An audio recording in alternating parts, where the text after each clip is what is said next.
ગીર સોમનાથથી સમાચાર વેરાવળમાં પોલીસનું સઘન ચેકિંગ આતંકી હુમલા બાદ પોલીસનું સઘન ચેકિંગ બસ સ્ટેશન રેલવે સ્ટેશનમાં સઘન ચેકિંગ કરવામાં આવ્યું ભીડભાડવાળી જગ્યાઓ પર પણ ચેકિંગ કરવામાં આવ્યું સોમનાથ મંદિરને ધ્યાનમાં લઈ અને ચેકિંગ હાથ ધરાયું છે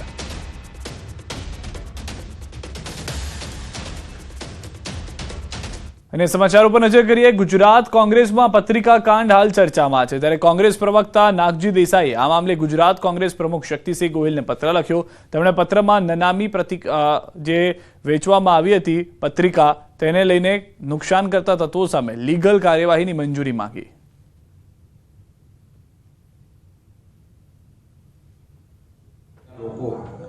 પત્રિકા વેચીને કોંગ્રેસનું જે વાતાવરણ બગાડી રહ્યા છે રાહુલજીનો જે વિચાર હતો શુદ્ધ અને સારો કે ખુલ્લા મનથી વાત કરો નામજોગ વાત કરો પણ નનામી પત્રિકા વેચીને અને એ પત્રિકા બી કેવી પ્રભારીના હાથમાં પછી આવે છે પ્રજાજનોના હાથમાં અને સોશિયલ મીડિયામાં પહેલાં જતી રહે છે અને બી નામ વગરની પત્રિકા આવી પત્રિકાનું કૃત્ય કરનારા ભાજપમાં ભળેલા લોકો માટે પોલીસ એફઆઈઆર કરવી બહુ જરૂરી છે રાજકોટનો વેપારી બન્યો હની ટ્રેપનો શિકાર હની ટ્રેપમાં ફસાવી 10 કરોડની કરાઈ માંગ દ્વારકા પોલીસ સ્ટેશનમાં નોંધાઈ ફરિયાદ એક યુવતી સહિત 2 લોકો સામે ફરિયાદ પોલીસ કર્મી હોવાની ઓળખ આપી ધમકી આપતા સોશિયલ મીડિયામાં વેપારીને જાળમાં ફસાવ્યો ડ્રગ્સ અને દુષ્કર્મના કેસમાં ફસાવીને ધમકી આપી હોવાની જાણકારી છે વધુ માહિતી ન્યૂઝ 18 સમાચાર મુકુંદ પાસેથી મેળવીશું મુકુંદ સમગ્ર ઘટના શું ઘટી છે કઈ રીતે આખો આ ટ્રેપ વિછાવવામાં આવ્યું હતું જી બિલકુલ વાત કરવામાં આવે તો રાજકોટનો વેપારી છે તે હની ટ્રેપનો શિકાર બન્યો છે હની ટ્રેપમાં 10 કરોડની જે માંગ છે તે કરવામાં આવી હતી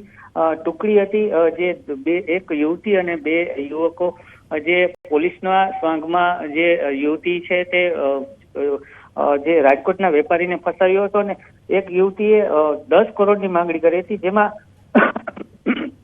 2 પોલીસ યુનિફોર્મ પહેરેલા અને પોલીસ કર્મી હોવાની ઓળખ આપી અને આ સ્વાંગ રચ્યો હતો ને યુવતીએ વેપારીને બ્લેકમેલ કર્યો હતો ને આરોપીએ જે પોલીસની વર્દી પહેરી હતી એમાં સંજય કરંગિયા અને એસકે સોલંકી લખ્યું હોવાનું સામે આવ્યું હતું ને અત્યારે જે આરોપીએ છે 1 કરોડ ને 20 લાખ રૂપિયા જે વેપારી પાસેથી પડાવી લીધા હતા અને યુવતીએ બાકીના રૂપિયા જે છે તે માંગ કરી હતી અને જો રૂપિયા નહીં આપે તો યુવતી દુષ્કર્મના કેસમાં ફસાવી દેશે તેવી ધમકી આપી દીધી છે આભાર સમગ્ર માહિતી બદલ તો આ હની ટ્રેપનો સમગ્ર કિસ્સો જે છે તે પોલીસ તપાસમાં સામે આવ્યો છે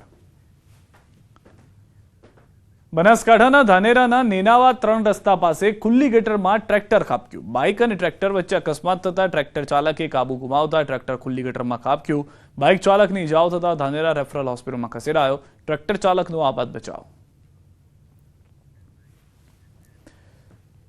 એસઓજીના રાઇટરની ખોટી ઓળખ આપી છેતરપિંડી કરનારને પોલીસે ઝડપી પાડ્યો છે મહત્વનું છે કે નવીવાસ વિસ્તારમાં રહેતા કટલેરીના વેપારી સાથે આરોપીએ છેતરપિંડી આચરી હતી પોતાને એસઓજીનો રાઇટર ગણાવી કટકે 1.57 લાખની રકમ પડાવી હતી વેપારીના મામા જેલમાં હોવાથી તેની મદદ કરવાના બહાને પૈસા પડાવ્યા હતા જેથી દરબારગઢ પોલીસને ફરિયાદ કરતા પોલીસે તપાસ હાથ ધરી આરોપી સમીર હુસેન હારૂન ભગાડ સલાયાનો રહેવાસી હોવાનું જાણવા મળ્યું છે જો કે આ આરોપીને થોડા દિવસો પહેલા જ દ્વારકા પોલીસે એક ગુનામાં અટકાયત કરી જેલ હવાલે કર્યો હતો તેથી દરબારગઢ પોલીસે જેલમાંથી ટ્રાન્સફર વોરંટથી કબજો સંભાળ્યો હતો અને આગળની કાર્યવાહી હાથ ધરી હતી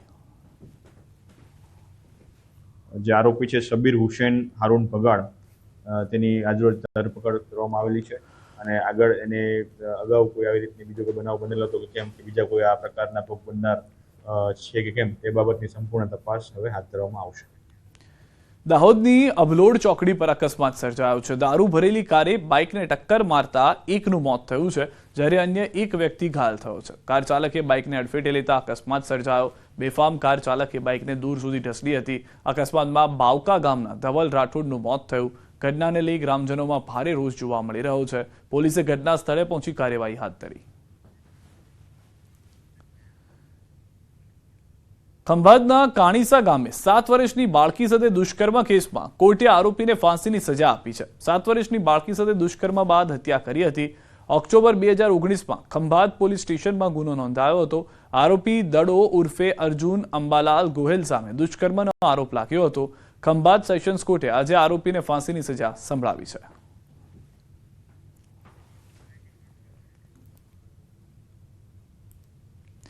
ભરૂચ જિલ્લાના જંબુસર નજીક ઢાઢર નદી પર આવેલો 40 વર્ષ જૂનો બ્રિજ હાલ ભારે જર્જરિત હાલતમાં છે. છેલ્લા અનેક વર્ષોથી સમારકામ વગર ઉપયોગમાં રહેલો આ બ્રિજ હવે જનજીવન માટે જોખમરૂપ બની ગયો છે. છતાં રોજબરોજના વાહન ચાલકો અને ગ્રામજનો જીવના જોખમે પસાર થવા મજબૂર છે. સ્થાનિકોના મતે બ્રિજમાં ઘણા ભાગે ગેપ પડી ગયા છે અને ટપાલા બેસી ગયા છે. વરસાદ દરમિયાન હાલત વધુ બગડે તેવી શક્યતા છે. કોંગ્રેસના પ્રતિનિધિ મંડળે બ્રિજની મુલાકાત લીધી હતી અને તેના તાત્કાલિક સમારકામની અપીલ કરી હતી. આની વારંવાર રજૂઆત કરવામાં આવેલી છતાં પણ ઓછા ભાવના ટેન્ડરને કારણે કોઈ ટેન્ડર ભરતું નથી. મોરબી જેવો ભોગ બન્યા પછી આ પુલ બનાવવામાં આવશે અથવા સરકાર કોઈના ભોગની રાહ જોઈ રહી છે. વારંવાર આ રસ્તામાં જતા ભાવને એટલી બધી મુશ્કેલીઓ પડે છે કે આ રસ્તો ધોરીમાર્ગ જોડતો રસ્તો છે. હાલ રોકાઈશું એક વિરામ માટે. આપ જોડાયેલા રહો ગુજરાતની number 1 news channel news 18 Gujarati સાથે.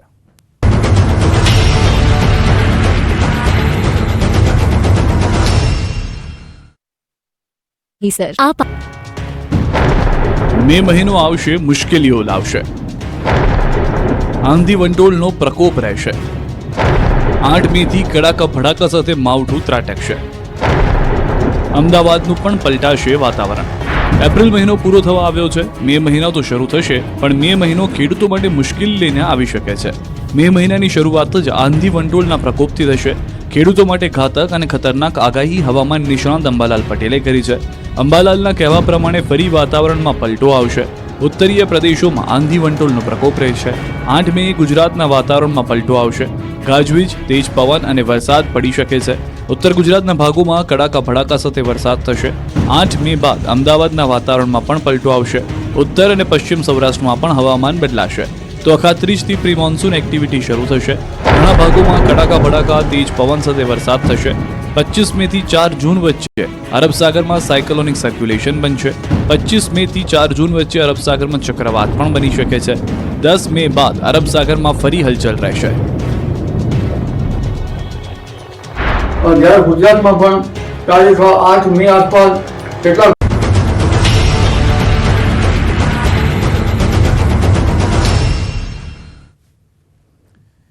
વિરમબાદનું સ્વાગત છે. સુરતની એક મહિલા પોલીસ કોન્સ્ટેબલે દેવદૂત બનીને બાળકનો જીવ બચાવ્યો. ડુમ્મસ બીચ પાસે 14 વર્ષનો બાળક દરિયામાં ડૂબ્યો હતો. દરિયાઈ લહેરોએ ફેંકીને બહાર કાઢેલા બાળકને મહિલા કોન્સ્ટેબલ પાયલબેને ફરી જીવિત કર્યો. પાયલબેન બામણીયાએ સમય સૂચકતા દાખવી CPR આપી બાળકનો જીવ બચાવી લીધો. CPR આપ્યા બાદ તાત્કાલિક PCR વાનમાં બેસાડી હોસ્પિટલ ન પહોંચે ત્યાં સુધી બેભાન બાળક સાથે વાત કરતા રહ્યા. બાળકને સમયસર સિવિલ હોસ્પિટલ ખસેડવામાં આવ્યો હતો અને બાળક ફરી સ્વસ્થ થતા માતા પિતા ચોધાર આંસુએ રડી પડ્યા હતા.